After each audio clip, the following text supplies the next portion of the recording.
Hi అండి, welcome to mom and little champs. ఇది శ్రీలంక సిరీస్లో 10th వీడియో అండి. సో ఈ రోజు అయితే శ్రీలంకలో ఎల్లా అనే ప్లేస్లో ఉన్నాము. ఈ ఎల్లాలో మేము ఏమేం ప్లేసెస్ చూసామో మీకు చూపిస్తాను. మేము ఫస్ట్ వెళ్ళింది 9 ఆర్చ్ బ్రిడ్జ్ అండి. సో మేము స్టే చేసే హోటల్ దగ్గర నుంచి అది జస్ట్ 1.5 కిలోమీటర్ దూరం అంతే అని చెప్పారు. దానికి ఒక షార్ట్ కట్ వే ఉందని చెప్పి అందరూ చాలామంది యాక్చువల్గా ఆ వేలో వెళ్తున్నారు. సో అదే వేలో మేము కూడా ఫాలో అయ్యి వెళ్తున్నాం అనమాట. ఈ దారి చాలా సన్నగా ఉందండి. అది కాకుండా ముందు రోజు వర్షం పడడం వలన బాగా తడితడిగా అలా ఉందన్నమాట. సో ఈ సన్న రోడ్లో చూసుకుంటూ నెమ్మదిగా నడుచుకుంటూ వెళ్తున్నాము. ఇలా నడవటమే మాకు ఒక అడ్వెంచర్లా అయిపోయిందనమాట. ఎందుకంటే దారిలో జలగలు ఉన్నాయి, మేము అవి చూసుకోలేదు. జలగలు నార్మల్గా మన మీదకి ఎక్కినా కూడా మనకి తెలియదంట కదా, స్పర్శది రాదు. అందులోనూ ఇక్కడ మధ్యలో మెట్లున్నాయి అండ్ తర్వాత అప్స్ అండ్ డౌన్స్ కూడా ఉన్నాయన్నమాట. అంత హిల్లీ ఏరియా అని చెప్పాను కదా.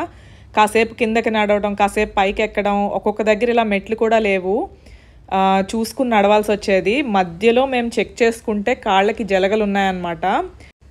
పెద్దవాళ్ళు అయితే నార్మల్గా రిమూవ్ చేసేసుకుని ఇంకా నడుచుకుంటూ వెళ్ళిపోతామండి. బట్ పిల్లలు చాలా చాలా భయపడిపోయారు. మేము పిల్లలది అసలు చూసుకోలేదు.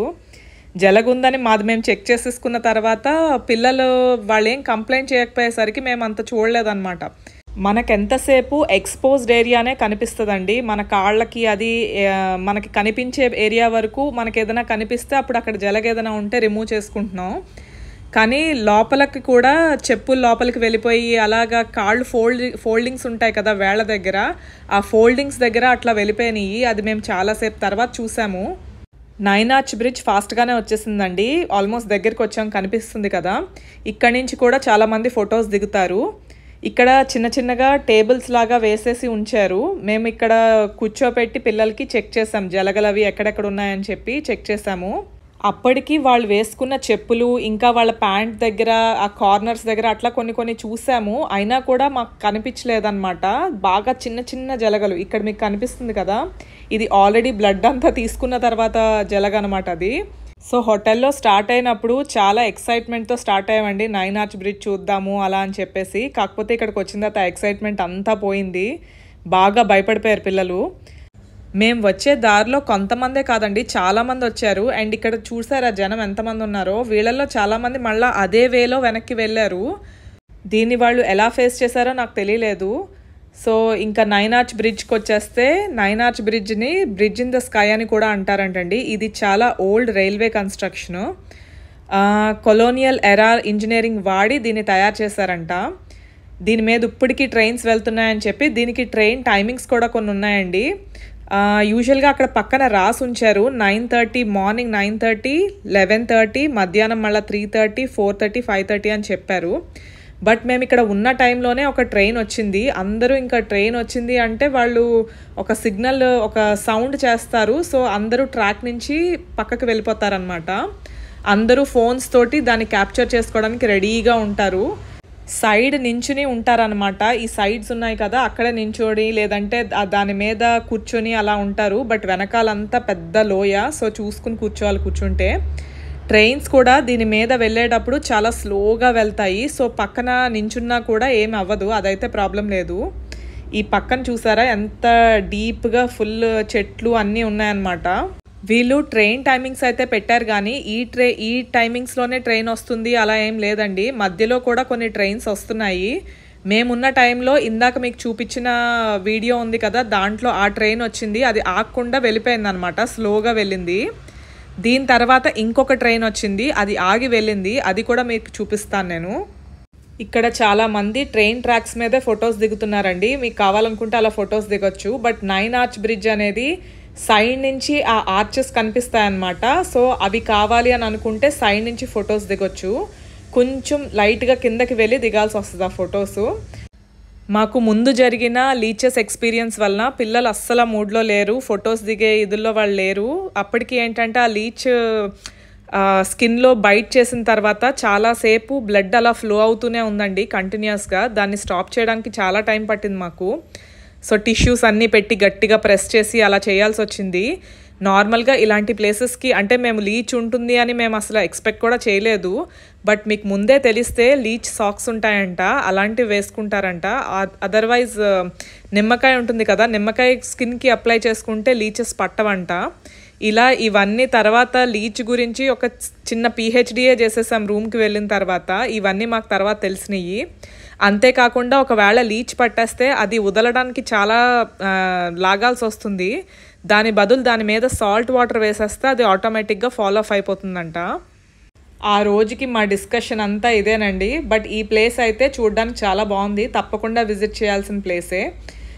ఈ ప్లేస్కి యాక్చువల్గా అదే వేలో రావాలి అని ఏం లేదు, ఆటోలో కూడా రావచ్చు. సో ఒకవేళ ఇవన్నీ స్కిప్ చేయాలి అని అనుకుంటే మీరు ఆటోలో హ్యాపీగా రావచ్చు. ఇదిగోండి ఇక్కడ ఇంకొక ట్రైన్ వస్తుందన్నమాట. సో నెమ్మదిగా సైడ్ అవుతున్నారు జనాలు. ఈ ట్రైన్ ట్రాక్స్ మీద లైట్గా స్నాక్స్ లాంటివి అమ్ముతున్నారండి. ఇక్కడ ట్రాక్ మీద అయితే మామిడికాయ ఉంటుంది కదా, మామిడికాయలు ఉప్పు కారం వేసిస్తారు కదా, అవి బాగా సెల్ చేస్తున్నారు. ఇక్కడ శ్రీలంకలో ఓవరాల్గా అది కొంచెం ఎక్కువే అమ్ముతున్నారు. అది కాకుండా సైడ్ ఒక చిన్న షాప్ కూడా ఉన్నది. ఆ షాప్లో కూడా స్నాక్ ఐటమ్స్ అన్నీ అమ్ముతున్నారు. ఇంకా కోకోనట్ వాటర్ అలాంటివన్నీ డ్రింక్స్ అవన్నీ ఉన్నాయన్నమాట. ఈ ట్రైన్ అయితే ఇక్కడ కాసేపు ఆగింది. ఇది నార్మల్గా ట్రైనే కాకుండా సైడ్ ఒక బోగి, ఓపెన్ బోగి లాగా ఉందన్నమాట. జనాలందరూ ఇప్పుడు లారీలో నించుని ఉంటారు కదా, ఆ టైప్లో నించున్నారు. ఈ ట్రైన్ ఇలా ఆగిన తర్వాత ఫ్రంట్ వెళ్ళి చాలామంది ఫొటోస్ దిగారు. ఈ ట్రైన్ స్పెసిఫిక్గా ఏ ఊరు వెళ్ళేదో తెలియదండి. బట్ చాలామంది ఈ ట్రైన్లో కూడా ఫొటోస్ దిగడానికి కిందకి దిగి ఫొటోస్ అన్ని దిగి అప్పుడు మళ్ళీ ట్రైన్ ఎక్కారు. చాలాసేపే ఆగింది ఈ ట్రైన్ అయితే. ఇప్పుడు ఈ ట్రైన్ వెళ్ళిపోతుంది. సైడ్ నుంచి చూడండి బోగీస్, ఓపెన్ బోగీస్ ఎలా ఉంటాయో. ఇవి ఈ టైప్లో ఉన్నాయన్నమాట, ఇలా ఓపెన్ బోగీస్ లాగా. ఇక్కడ నుంచి జనాలు చెప్తున్నారు. అండ్ అందరూ విండోస్ దగ్గర అండ్ డోర్స్ దగ్గర కూడా అలా నించుంటారు. ఇంకా ఫైనల్గా 2 ట్రైనులు చూస్తాం కదా, ఇంకా చాలని చెప్పి నైనాజ్ బ్రిడ్జ్ దగ్గర నుంచి ఇంక వెళ్ళిపోతున్నాం. సైడ్కి షాప్ ఉందని చెప్పాను కదా, అటు సైడే ఆటోస్ కూడా చాలా ఉన్నాయండి వెయిట్ చేసి. మేబీ కొంతమంది జనాలు ఆటోలో వచ్చిన వాళ్ళు అయి ఉంటారు. అండ్ ఇక్కడ నుంచి వేరే ప్లేసెస్కి వెళ్ళాలి అనుకునే వాళ్ళు కూడా ఈ ఆటో తీసుకుని వెళ్ళొచ్చు అనమాట. సో మేము నెక్స్ట్ వెళ్ళిన ప్లేస్ అయితే రావణ వాటర్ ఫాల్స్ అండి. అది కూడా చాలా ఫేమస్ అంట. ఓవరాల్గా శ్రీలంకలో వాటర్ ఫాల్స్ కొన్ని ప్లేసెస్లో చాలా ఫేమస్ ఉన్నాయి. రావణ వాటర్ ఫాల్స్, ఇంకా రంబోడా వాటర్ ఫాల్స్ అని క్యాండీ దగ్గర ఉన్నది.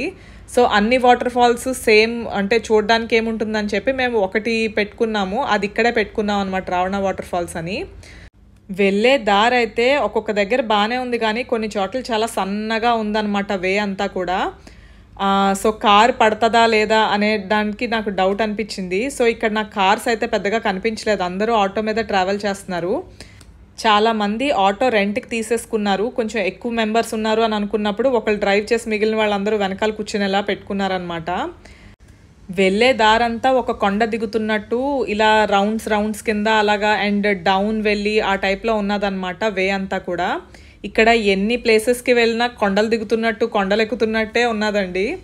ఇంకా ఫైనల్గా రావణ వాటర్ ఫాల్స్కి రీచ్ అయ్యాక అక్కడ ఒక చిన్న ఇలా షాపింగ్ అంతా ఉంది. బట్ ఇక్కడ కాస్ట్లు అయితే చాలా ఎక్కువ ఉన్నాయండి. ఇక్కడ మమ్మల్ని దింపేసి వెళ్ళిపోయారు. ఇక్కడ కూడా ఫుడ్కి కార్న్, ఉడకపెట్టింది, కాల్చిన కార్న్ అలాంటివి అమ్ముతున్నారు. అండ్ కోకోనట్ వాటర్ కూడా తాగడానికి ఉంది. చిన్న స్నాక్ ఐటమ్స్ లాంటివి అయితే ఉన్నాయండి ఇక్కడ. ఇక్కడికి ఇంకా 1 అవర్ డిస్టెన్స్ లేదా 2 అవర్స్ డిస్టెన్స్లో అయితే ఇంకా కొన్ని ప్లేసెస్ ఉన్నాయండి. అంటే అవన్నీ కొంచెం హిల్ పీక్ దగ్గర, క్లిఫ్ దగ్గర అలాగా ఉండే టైప్ ప్లేసెస్ అనమాట. అక్కడికి వెళ్ళి ఫొటోస్ దిగడానికి అలాగా వెళ్తారనమాట జనాలు. మీరు కావాలనుకుంటే అవన్నీ కూడా ఒక ప్యాకేజ్ కింద మాట్లాడుకోవచ్చు ఆటో వాళ్ళతోటి. ఇక్కడ కూడా క్రౌడ్ ఎక్కువ ఉన్నదండి. నార్మల్గా అక్కడ పడిపోకుండా జారి పడిపోయే ప్రాబ్లం అది లేకుండా ఎక్కడికక్కడ అన్నీ కట్టారు, రైలింగ్స్ లాంటివన్నీ కూడా ఫిక్స్ చేశారనమాట. సో బాగానే వెళ్ళొచ్చు. అండ్ ఇక్కడ వాటర్ చూసారా తెల్లగా ఉంది కదా, మేము యాక్చువల్గా ఎల్లా నుంచి వెళ్ళిపోతున్నప్పుడు మళ్ళీ దీని దగ్గర నుంచి ఇలా పాస్ అయి వెళ్ళామన్నమాట. దాని ముందు రోజు చాలా వర్షం వచ్చింది. సో ఈ వైట్ కలర్లో ఉన్న వాటర్ అంతా బ్రౌన్ అయిపోయింది అనమాట ఆ టైంలో. సో ఇక్కడ ఉన్న వాళ్ళు కూడా చెప్తున్నారు, ఇక్కడ నార్మల్ టైంలో అయితే ఇలా వైట్గా ఉంటుంది వాటర్, బాగా వర్షం వచ్చినప్పుడు ఆ బురదంతా దిగుతుందంట. సో వాటర్ అంతా బ్రౌన్ కలర్లో అయిపోతుంది. ఒక్కొక్కసారి కొంచెం వాటర్ ఇంకా అంటే వర్షం అది ఇంకా వచ్చినప్పుడు మొత్తం రోడ్డు మీద కూడా వచ్చేస్తుందంట ఫాల్. చాలా ఫోర్స్ఫుల్గా వాటర్ వచ్చి అండ్ హెవీగా వస్తుందంట. ఆ టైంలో అయితే రోడ్ అంతా కూడా వాటర్ వచ్చేస్తుందని చెప్తున్నారు. ఇక్కడ వార్నింగ్ సైన్ కూడా ఇచ్చారండి. 36 మెంబర్స్ చనిపోయారంట ఇక్కడ. అండ్ వాటర్ ఫాల్ హైట్ వచ్చేసి 25 మీటర్స్ హైట్ అని చెప్పారు. యాక్చువల్గా రాక్స్ అవి ఎక్కి ఫొటోస్ అవి దిగుతున్నారు కొంతమంది. ఇప్పుడు కొంచెం నార్మల్గానే ఉంది. కొంచెం వాటర్ ఫాల్ అది ఎక్కువ ఉన్న టైంలో అవాయిడ్ చేస్తే బెటర్ అనమాట. ఈ వాటర్ ఫాల్ కూడా చూడ్డానికి చాలా బాగుంటుంది. సో ఇక్కడ కాసేపు ఫొటోస్ వీడియోస్ తీసుకొని ఎంజాయ్ చేయొచ్చు. రావణ వాటర్ ఫాల్సే కాకుండా దీనికి దగ్గరలోనే రావణ కేవ్స్ అని కూడా ఉంటాయండి. దానికి కొంచెం నడవాల్సి వస్తుంది, పైకి ఎక్కి చూడాల్సి వస్తుంది అనమాట కేవ్. కొంతమంది ఏమో రావణ వాటర్ ఫాల్స్ అంటే రావణుడు స్నానం చేసిన ప్లేస్ అని కొంతమంది అన్నారు. కొంతమంది ఏం రాస్తున్నారంటే సీతని ఫస్ట్ లంకకి తీసుకొచ్చిన టైంలో దీని వెనకాల ఒక కేవ్ ఉంటుందంట, ఆ కేవ్లో దాచిపెట్టారు అని కూడా చెప్తున్నారు. మీకు ఇంట్రెస్ట్ ఉంటే మీరు రావణ కేవ్స్ కూడా వెళ్ళొచ్చండి. మీరు ఆటో వాళ్ళతో ప్యాకేజ్ కింద మాట్లాడుకుని వెళ్ళొచ్చు అనమాట.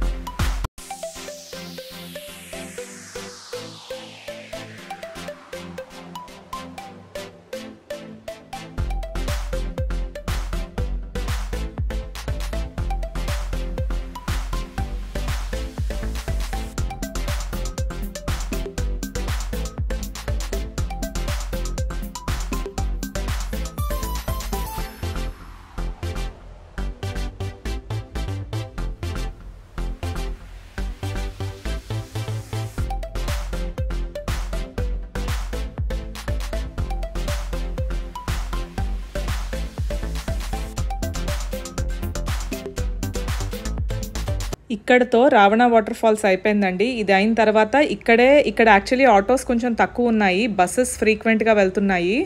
బట్ ఆటో వచ్చేదాకా వెయిట్ చేసి ఇక్కడ నుంచి వెళ్ళిపోయామన్నమాట. నెక్స్ట్ ఇక్కడ మేము తిన్న ఫుడ్ అది చూపిస్తున్నాను. మనకి పచ్చళ్ళు ఎలా యూస్ చేస్తామో ఇక్కడ ఈ రెడ్ చిల్లీని అలా వాడతారనమాట. సో మీరు ఏం ఆర్డర్ చేసినా ఇది కూడా చిన్న బౌల్లో తీసుకొచ్చి ఇస్తారు. మనకి స్పైస్ యాడ్ చేసుకోవాలంటే యాడ్ చేసుకోవచ్చు.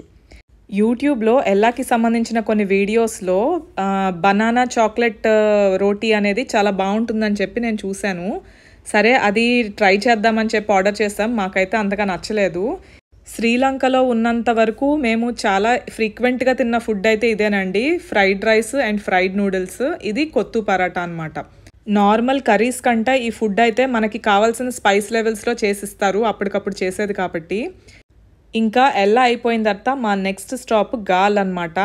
ఇది వెళ్ళే దారి. ఇక్కడ పీకాక్స్ చాలా ఎక్కువ ఉంటాయంట. సైడ్ బోర్డ్స్ మీద రాశారు పీకాక్స్ ఉన్నాయి డేంజర్ అని చెప్పేసి రాశారు. మాకైతే ఒక్క పీహెన్ కనిపించింది అంతే.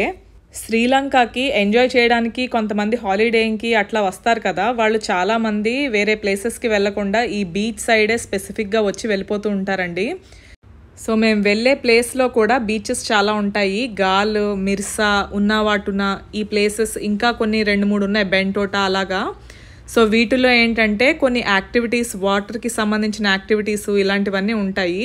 సో ఇవి ఎంజాయ్ చేయాలి అని అనుకునే వాళ్ళు డైరెక్ట్ కొలంబోలో కొన్ని ప్లేసెస్ చూసుకుని తర్వాత ఇక్కడికి వచ్చి ఈ ప్లేసెస్లో ఎంజాయ్ చేసేసి వెళ్ళిపోతుంటారనమాట. ఇంకా ఈ వీడియో ఇక్కడ ఎండ్ చేసేస్తున్నానండి. నెక్స్ట్ వీడియోలో గాల్ ఎలా ఉందో చూసేద్దాం. ఈ వీడియో మీకు నచ్చినట్లయితే please like, share and subscribe.